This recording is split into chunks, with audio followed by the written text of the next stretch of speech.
오늘 함께 나눌 말씀 시편 32편 1절에서 11절 말씀입니다. 시편 32편 1절에서 11절 말씀입니다.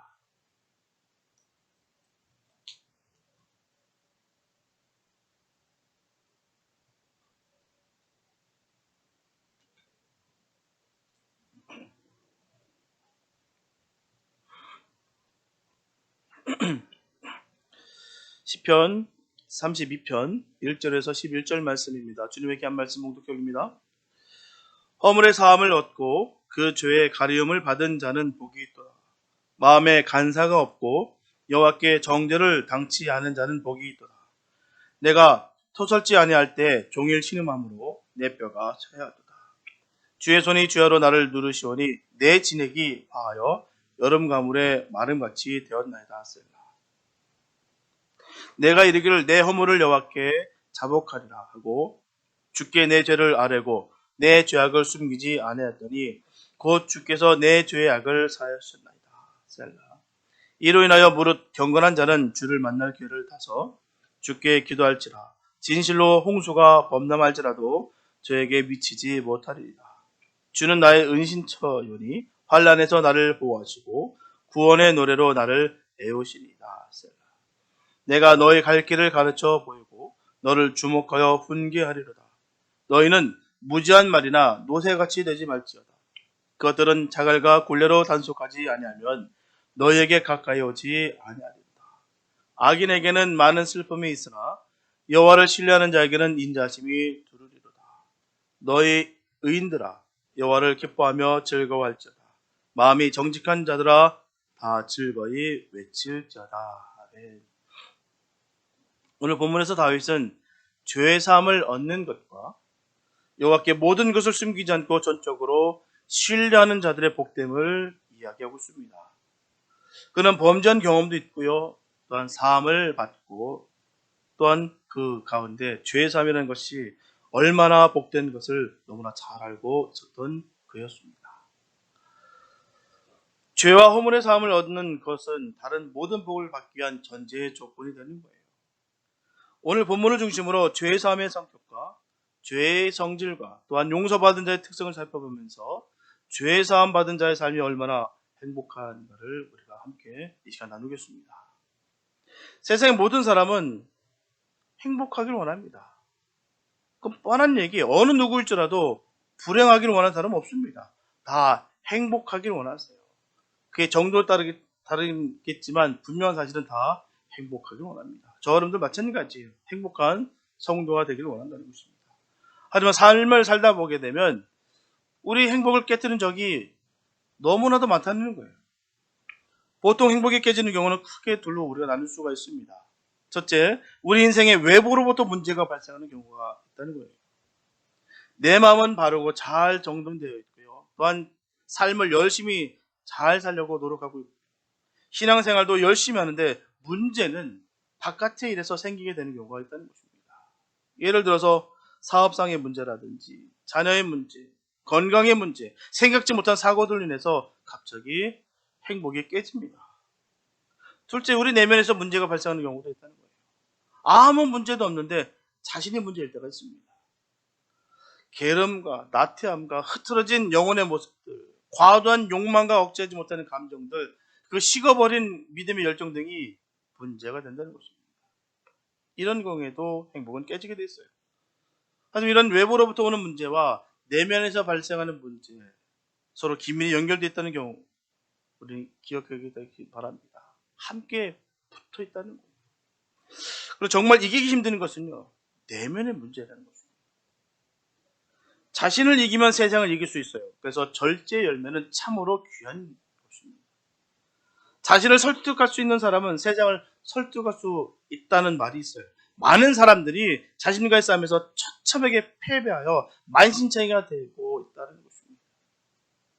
우리들의 행복을 파괴하는 내면의 적들 가운데 가장 강력한 적은 바로 죄입니다.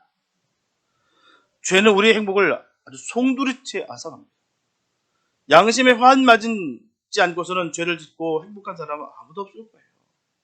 양심에 화인 맞았기 때문에 영향을 받지 않는다는 것이죠. 그래서 본성이 부패한 것, 바로 썩은 것입니다. 본심이 약한 사람이 있다는 거예요. 양심의 화인이 맞았기 때문에 본성이 약할 수 있다는 것입니다. 도저히 선한 것이 나올 수 없는 상태가 됐다는 거예요. 이것이 바로 죄인 것입니다. 죄를 짓는 순간부터 불안에 사로잡힌다는 것입니다. 죄는 평안을 깨뜨리고요. 죄는 양심의 가책을 가져온다는 것입니다. 본문은 죄로 인해 행복이 산산조각날 다윗의 모습을 볼 수가 있습니다. 다윗은 이스라엘 위대한 왕이었어요. 하지만 그도 역시 하나님 앞에서 죄로 인해서 괴로움을 겪는 한 인간일 뿐이었다는 것입니다. 다윗은 본문편의 전반부에서 죄가 얼마나 심각한 아픔을 가져다 온 것을 언급하고 있어요.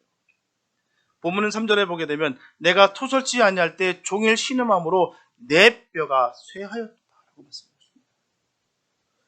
이 사람은 그는 마음속에 죄를 품고 있을 때 얼마나 고통스럽던지요. 뼈가 쇠한다라고 고백합니다. 그래서 뼈가 쇠하였다는 말은 다른 번역에서는 닳아서 없어졌다라고 표현하고 있습니다. 죄는 우리 영혼으로 하여금 종일토록 신음하게 하게 한다는 것입니다. 마지막에는 결국 닳아 없어지듯이 고통스럽게 한다는 거예요. 또한 본문 4절 후반부에 보게 되면 내 진액이 화하여 여름 가물에 마름같이 되었나이다 라고 말씀하고 있습니다. 여기서 진액이라고 하는 것은 양분이나 힘을 말하는 거예요. 쉽게 말씀드리면 세상을 살아가는 에너지를 가리키는 말입니다. 그런데 죄를 통해서 그 진액이 여름 가물에 바싹 말라 비틀어지듯이 변한다는 것입니다. 이처럼 죄는 생명 에너지를 고갈시켜서 창조력 인생을 살지 못하게 만든다는 거예요. 그래서 죄에 사로잡히면 무기력해집니다. 그리고 선하고 아름다운 것을 이루지 못하고 악한 것을 계속해서 배출하게 되었다는 것입니다. 결국 그로 인해서 살고 싶은 생각이 없어지게 되는 거예요. 그렇다면 죄를 통해서 엄청난 고통을 가져오는 그 이유가 뭘까요? 그래서 본문 4절 전반부에 보게 되면 주의 손이 주야로 나를 누르시오니 라는 거예요. 하나님께서 죄 지은 사람을 그대로 두지 아니하시고 누르시기 때문이라는 것입니다. 너무나도 답답하지 않겠습니까? 이런 고통은 공황장애라는 것과 매우 흡사할 거예요. 바로 패닉일 것입니다. 겪어본 사람은 압니다. 이 공황장애가 얼마나 지독한 것인지 겪어본 사람은 알아요. 너무너무 지독해요. 생명을 잃을 정도로 너무너무 지독합니다. 숨을 쉴 수 없을 정도로 이 고통과 공포가 몰려와요. 시 때때로 옵니다. 내가 준비 상태로 오는 것이 아니라 그냥 쑥 들어와요. 그때는요 정말 너무너무 무섭습니다. 그냥 깜깜한 그 어둠 속에 그냥 사로잡혀 있는 것 같아요. 옴짝달싹 못합니다. 어떻게 할지도 모르겠고 어떻게 가야 될지도 모르겠고 그냥 부들부들 떨고 식은땀만 뚝뚝 흘리게 됐다는 것이죠. 절대로 걸리지 말아야 될 게 이 공황장애입니다. 너무너무 지독해요. 성경에서 하나님 손은 두 가지 이미지를 가지고 있습니다. 첫째, 사랑의 손이 하나님은 힘들고 지쳐있는 믿음의 사람들을 어루만져 주십니다.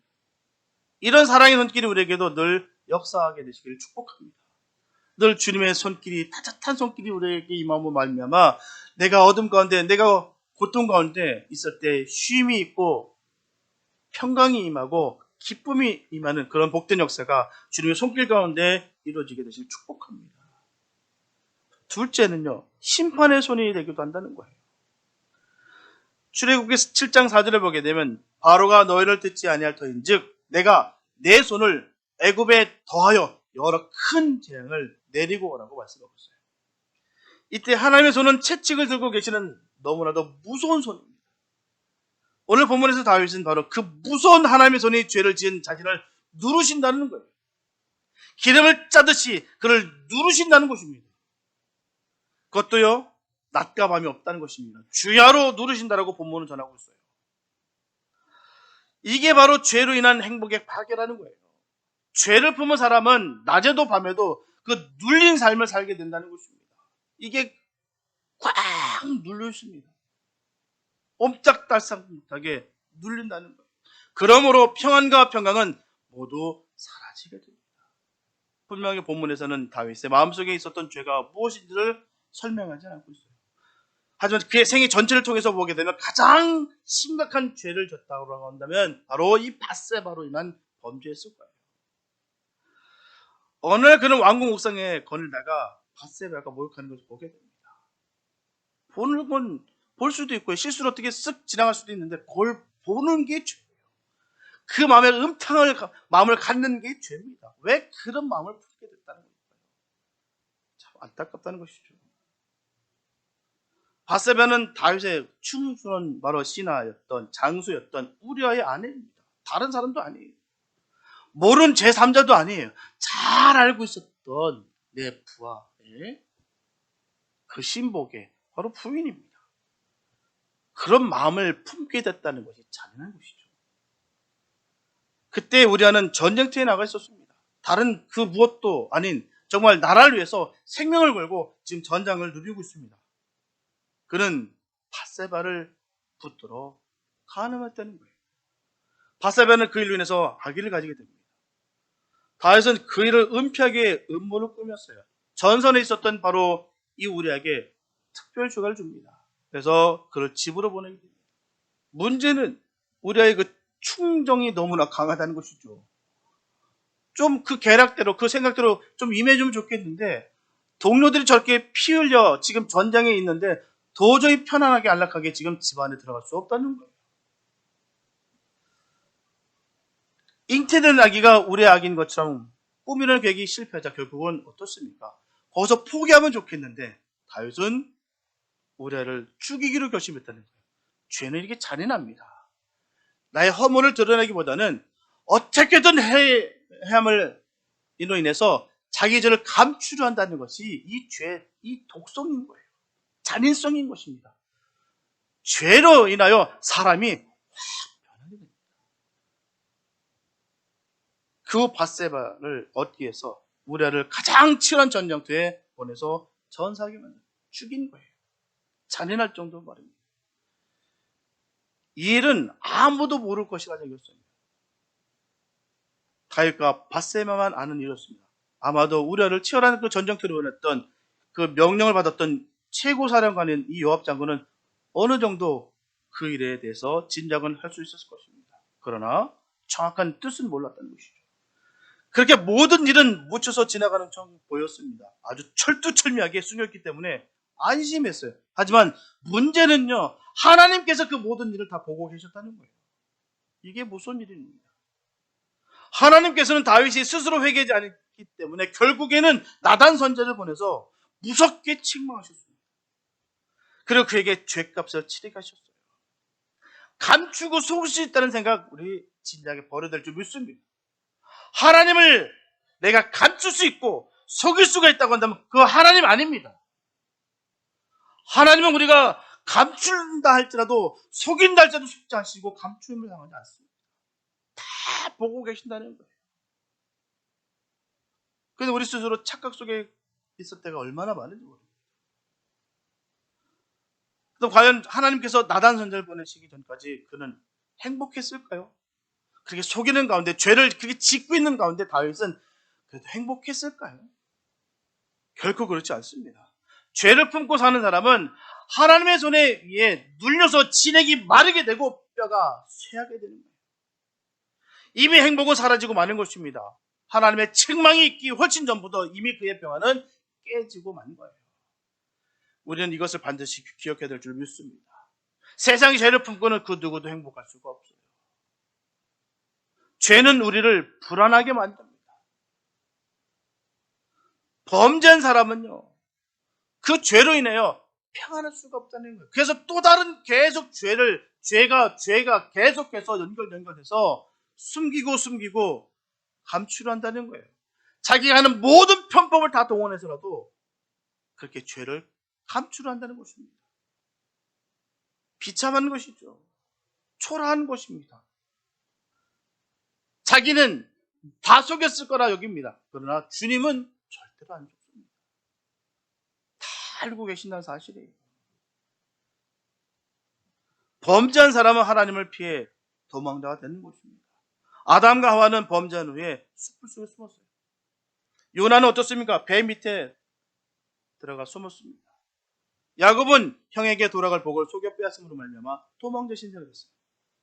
하지만 하나님은 죄를 지은 사람이 어디에 숨어도 다 찾아내신다는 거예요. 숯불 속에 숨었던 아담과 하와는 불려나가서 심판을 받고요. 어떻게 됩니까? 에덴 동산에서 추방됐어요. 요나는요, 배 밑창에서 불려 올려져서 바다에 던짐을 당합니다. 야곱은 나반 삼촌 밑에서 정말 고통의 순환을 겪게 됐습니다. 이 일을 잘 아는 시편 기자는 시편 139편 7절부터 12절 말씀에서 분명히 전하고 있습니다. 내가 주의 신을 떠나 어디로 가며 주의 앞에서 어디로 피하리까? 내가 하늘에 올라갈지라도 거기 계시며 음부에 내 자리를 펼지라도 거기 계십니다. 내가 새벽 날개를 치며 바다 끝에 가서 거할지라도 곧 거기서도 주의 손이 나를 인도하시며 주의 오른손이 나를 붙드시리다. 내가 혹시 말하기를 흑암이 정녕 나를 덮고 나를 두른 빛은 밤이 되리라 할지라도 주에게서는 흑암이 숨기지 못하며 밤이 낮과 같이 빛이 나니 주에게는 흑암과 빛이 일반입니다. 이처럼 죄는 하나님께 쫓기는 자가 되게 한다는 거예요. 하지만 그것으로 그치게 되는 것이 아닙니다. 더 근본적으로 죄는 우리를 하나님께 버림받게 된다는 거예요. 가장 무서운 게 여기 있습니다. 쫓기는 것에서 멈추신다면 그나마 거기서 다른 얘기입니다. 그런데 더 무서운 것은요, 하나님으로부터 버림을 받는다는 거예요. 죄를 지은 다윗이 가장 심각하게 생각했던 것은 바로 하나님의 관계가 영원히 끊어지는 것이었다는 것입니다. 우리가 죄를 지지 말아야 될 이유가 여기 있는 거예요. 죄를 지음으로 말미암아 하나님과의 관계가 끊어진다는 거예요. 나는 하나님의 자녀니까, 난 하나님을 시인했으니까 내가 죄를 져도 이제는 괜찮다라고 여겼던 모든 생각을 다 끊어내 보시기 바랍니다. 내가 하나님을 믿는다고 하면서 이제부터는 내가 죄를 마음대로 져도 되는, 합법적으로 져도 된다는 그런 펄밋을 받는 것이 아니에요. 버림을 받는다는 게 무서운 거예요. 내가 아무리 큰 사역을 많이 했다 할지라도 내가 지금 음란하고 내가 거짓을 하고 내가 죄를 범하고 있다고 한다면 결코 지금까지 있었던 모든 사역에 의해서가 아닌 하나님으로부터 벌을 받고 버림을 받는다는 거예요. 밧세바로 인해 범죄한 후에 지은 것이 확실한 시편 51편 11절과 12절에 보게 되면 나를 주 앞에서 쫓아내지 마시며 주의 성신을 내게서 두지 마시고 주의 구원의 즐거움을 내게 회복시키시고 자원하는 심령을 주사 나를 붙드소서. 그는 애원했습니다. 하나님께 애원했어요. 이 그는 두 가지를 두려웠다는 것이죠. 첫째, 죄로 인해 주의 성신이 자신을 떠날 것을 두려웠어요. 하나님의 성령은 죄진 자의 마음에 계실 수가 없어서 떠나십니다. 다윗은 이 사실을 분명히 봤어요. 자신이 모시던 사울왕에서 하나님의 신이 떠나는 순간 사울왕에게 번뇌가 찾아와서 그를 괴롭히는 모습을 그대로 봤습니다. 그로 인해 결국은 사울왕이 버림을 받는 과정을 가장 가까운 데서 다 지켜봤습니다. 반면에 양을 먹이던 목동이었던 다윗 자신은 사무엘이 다윗에게 기름 붓는 그 순간부터 하나님의 신이 다윗과 함께했다는 것입니다. 그 후로 그는 골리앗을 이기는 사람이 되었고요. 많은 시련들을 통과하면서 결국 이스라엘의 왕이 되었습니다. 하나님의 신이 떠나면 모든 것을 잃게 되고요. 하나님의 신이 함께하면 모든 것을 얻게 됩니다. 하나님의 신이 떠나면 내리막 인생을 살게 되지만 하나님의 신이 함께하면 성장하는 인생을 살게 되는 것입니다. 다윗은 이것을 너무나도 잘 알고 있었어요. 그리고 하나님의 신이 사울왕을 떠난 이유는 사울왕의 죄 때문인 것을 그가 알고 있었다는 것입니다. 그러므로 다윗은 자신의 죄악 때문에 하나님의 신이 자신을 버릴 것을 가장 두려워하는 거예요. 둘째, 구원의 즐거움을 잃어버린다는 것입니다. 전에는 언제나 하나님이 자신을 구원하시고 함께 하시는 것을 알았는데 죄로 인해서 그 기쁨을 잃은 것입니다. 내면의 행복이 깨져버린 거예요. 그래서 그는 간구한 것입니다. 바로 구원의 즐거움을 내게 회복시키소서라고 하는 것입니다. 이것이 바로 죄의 결과예요. 죄는 우리를 불안하게 만듭니다. 도망자가 되게 합니다. 하나님과의 관계를 끊어놓습니다. 구원의 즐거움을 잃어버리게 만든다는 거예요. 죄처럼 치명적으로 우리의 행복을 깨뜨리는 적도 없을 것입니다. 죄로 인해서 다 무너지는 거예요. 신분과 영적 경험, 그게 중요치 않습니다. 죄로 인해서 무너진다는 거예요. 그 능력의 종들이 왜 무너질까요? 죄로 인해서 무너지는 거예요. 다 압니다. 다 아는 내용이에요. 신학교에서도 귀가 딱지가 되도록 듣는 겁니다. 가장 조심해야 된다. 여자, 명예, 돈. 다 알아요. 근데 결국은 거기서 다 넘어집니다. 신기하고도 놀라요. 어쩌면 아는데도 불구하고 뻔히 그게 치명적인 것인지 아는데도 불구하고 그걸로 다 넘어져요. 신기하고도 놀라요. 왜일까요? 죄는 무섭습니다. 너무너무 치명적이기 때문이에요. 다 같은 착각이 그겁니다. 나는 괜찮아. 이번에 한국에서 마약으로 인해서 연예인이 걸려 들었어요. 그래서 그걸 때문에 이제는 한국은 뭔지 마약 청정국이 아니라고 이제는 그렇게 공식 선언한 바가 됐습니다. 근데 그 몇십 년 동안 그 약을 하던 사람이 갱생해서 이제는 선도하는 사람이 그 얘기를 하더라고요. 모든 마약 환자들이 갖고 있는 생각이 그렇대요. 나는 절대로 중독당한다. 그게 열이면 열, 백이면 백, 그 마약 환자들이, 중독자들이 갖는 생각이랍니다. 나는 아니야. 나는 예외야. 나는 절대로 중독되지 않아. 그게 아주 정확하게 올가미가 된다는 거예요. 이게 죄가 이렇게 무섭습니다. 나는 예외다. 나는 이런 죄를 져도 괜찮아. 왜? 나는 특별하니까. 절대로 이런 죄를 내가 당하지 않아. 똑같아요. 저는 그 얘기 듣고 소름이 쫙 끼쳤어요. 야, 죄가 이렇구나. 그 수많은 마약 환자들이 갖는 똑같은 생각이 나는 예외다. 이 얘기하는데 제가 소름이 확 끼쳤어요. 야, 이게 올감이구나. 죄는 똑같습니다. 누구일지라도 죄로 넘어지게 되어 있다는 거예요. 그렇게 귀가 딱지가 되도록 들었던 사람이 또한 수십 년 동안 그렇게 단에서 그렇게 외쳤던 그가 똑같은 죄로다가 넘어지는 모습을 볼 때 소름이 끼칩니다. 그래서 저 역시도 간과할 수가 없다는 거예요. 두려워하며 떨림으로 내가 구원을 이루며 믿음의 행진을 할 수밖에 없다는 것입니다. 히치한 말로 용가리 통뼈 없어요. 누구든 넘어지게 되었다는 사실입니다. 예외라고 생각하는 순간 그 순간 넘어지게 됐어요. 그래서 무서운 거예요. 그래서 다윗이 부들부들 떨면서 지금 이 문제에 대해서 두려움을 갖고 있었다는 것입니다. 그러므로 죄는 반드시 하나님 앞에서 해결되어야 됩니다. 그대로 품고 있으면 안 돼요. 하나님 앞에 다 내려놓아야 될 줄 믿습니다. 내려놓으면 죄를 이길 수 있어요. 하지만 품고 있으면 누르시는 그 하나님의 손을 결코 피할 수가 없습니다. 그래서 본문 3절에서 전하고 있듯이 내가 토설지 아니할 때 종일 신음함으로 라고 했어요. 여기서 토설한다는 것은 죄를 쏟아놓고 회개하는 것을 말하는 것입니다. 죄를 품고 회개하지 않는 동안에는 종일 신음한다는 거예요. 그래서 죄를 다 털어놓고 회개한 후에는 어떻게 될까요?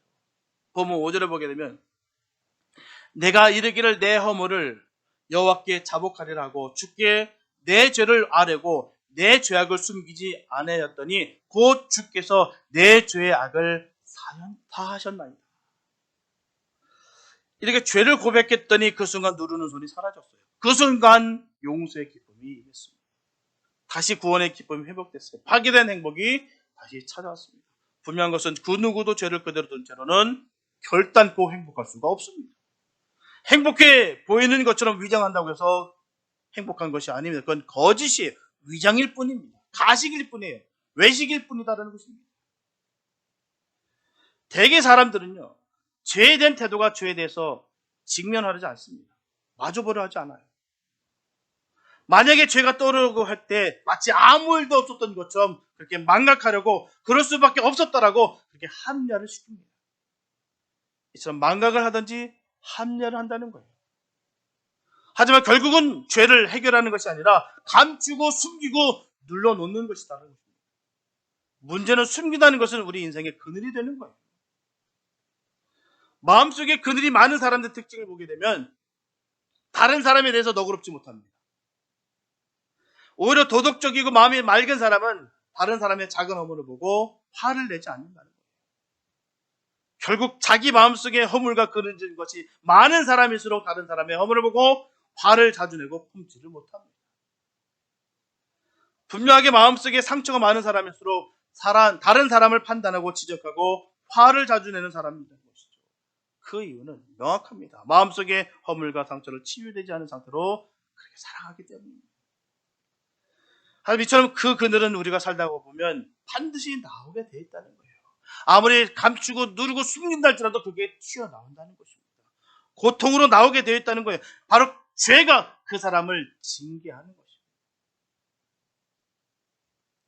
죄를 인정하고 고백해서 해결받아야 되는 것입니다. 죄라는 것은 결코 없는 척 한다고 해서 없어지는 것이 아니에요. 숨긴다고 숨길 수가 있는 것이 아닙니다. 무시한다고 없어지는 게 아니에요. 씻겨져야 비로소 없어지는 것입니다. 회개는요, 내가 내 허물을 하나님 앞에 자복하겠다고 마음으로 작정하는 것이 제일 중요하다는 거예요. 자기가 자기 죄를 자복하겠다는 마음을 먹기 전에는 회개는 불가능합니다. 다른 사람이 아무리 충고해도 회개하지 않는다는 것이죠. 아무리 책망을 해도 회개하지 않습니다.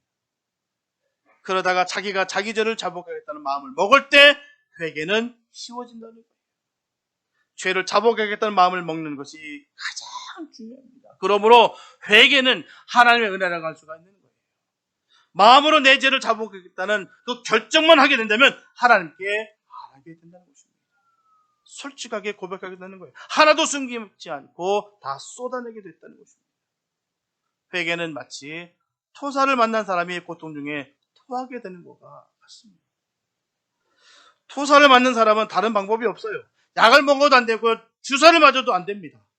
손가락을 입에 넣어 먹은 것을 다 토해낼 때 속이 시원해집니다.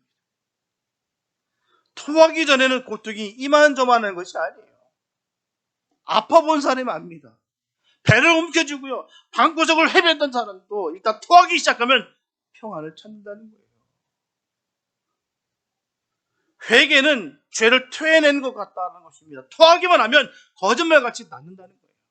죄삼을 받는 것도 마찬가지라는 것입니다. 마음속을 괴롭게 하는 죄를 토하기만 하면 거짓말같이 마음이 편안해집니다. 저 사람들은 결코 죄로 인해서 행복이 깨지지 않도록 방치하지 마시기 바랍니다. 뿐만 아니라 죄를 범하지 않도록 최선을 다해야 될 줄 믿습니다. 혹시 죄를 범했다면 예수님의 그 십자가 앞에 모두 고백하여 해결받으시기 바랍니다.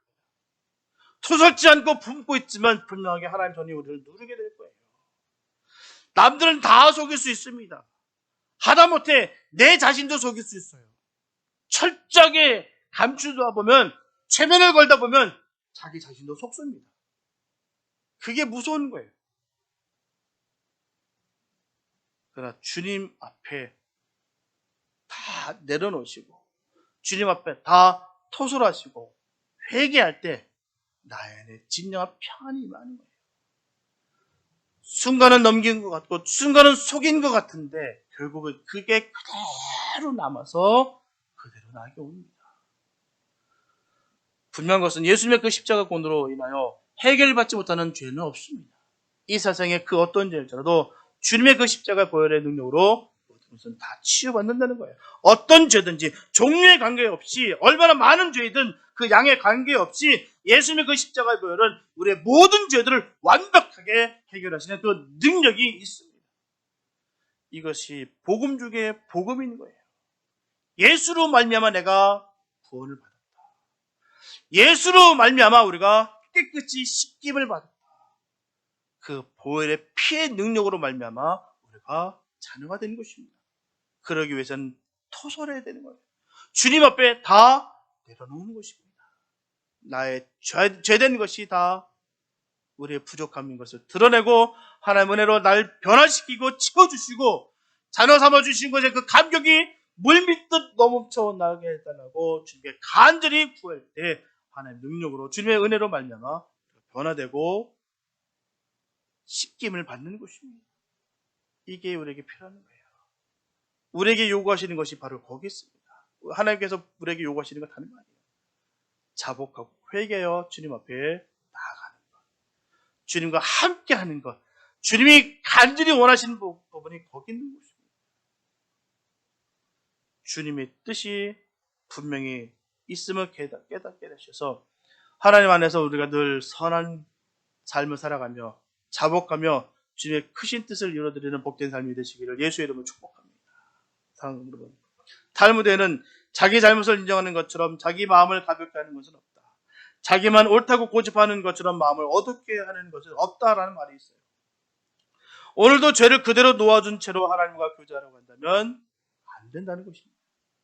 하나님은 죄와는 상관이 없고 죄 지은 채로는 교제하지도 않고 용납하시지 않으세요. 죄 지은 것이 문제가 아니라 죄를 회개하지 않고 선줄로 착각하는 교만한 마음이 가장 문제가 되는 것입니다. 우리가 깨끗하고 정결해서 우리를 사랑하시는 거 아니에요. 허물 많고 죄가 덕지덕지 묻어있는데도 불구하고 우리가 주님 앞에 죄된 것을 자복하고 나아가기 때문에 우리 주님께서 우리를 풀어주신 것입니다. 탕자가 그 누더기 된 몸에서 그 악취가 풍기는 그 죄지 그 우리에서 등을면서 그 쥐업 열매를 먹으면서 살았던 그 탕자를 주님이 끌어안아 주셨다라고 우리에게 말씀 주시는 거예요. 우리가 바로 그런 탕자의 모습인 것입니다. 아무리 지금 내 몸에 명품을 거쳤다 할지라도, 내가 아무리 깨끗한 목욕을 했다 할지라도 나의 속에 있는 그 시커먼 죄악은 감출 수가 없습니다. 내 더러운 이 악취는 풍기게 되어 있다는 것이죠. 그러나 그 모든 것은 예수의 보혈의 피로 말미암아 깨끗이 씻김을 받을 수 있다는 거예요. 예수 보혈의 피에 씻김을 받기를 축복합니다. 우리가 아무리 죄된 몸일지라도 주님 앞에 나아갈 때 주님은 우리를 외면치 않으시고 함께 하시기 원하십니다. 그 주님과 함께 하시면서 나의 모든 죄를 다 도말시켜 주신 그 주님의 사랑 가운데 늘 거하는 우리가 되시길 원합니다.